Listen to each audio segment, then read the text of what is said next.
58 милиони евра потроши државата на провизии и камати за заемите за инфраструктурни стратешки проекти, кои или тапкаат во место, или пак се изведуваат со исклучително бавно темпо, покажа анализата на Државниот завод за ревизија.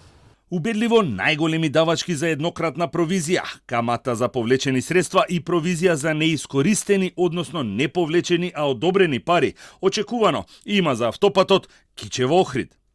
Овие 57 километри кои првично требаше да чинат 374 милиони евра, за потоа да достигнат сумата од над 600 милиони евра се градат од февруари 2014 година и никако да се завршат и покрај ветувањата во предизборијата на сите политички партии. За овој автопат се земени два заеми од вкупно 684 милиони долари, од кои досега се повлечени 382 милиони долари, за кои се платени 38,6 милиони долари за провизија и за камати.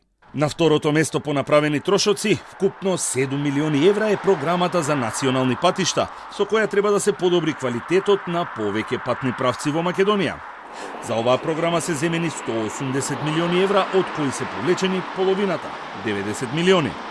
Бавното темпо на реализација на овие проекти, според ревизија, се должи исклучиво на проектната документација, која не е подкрепена со системски, технички, економски и финансиски анализи.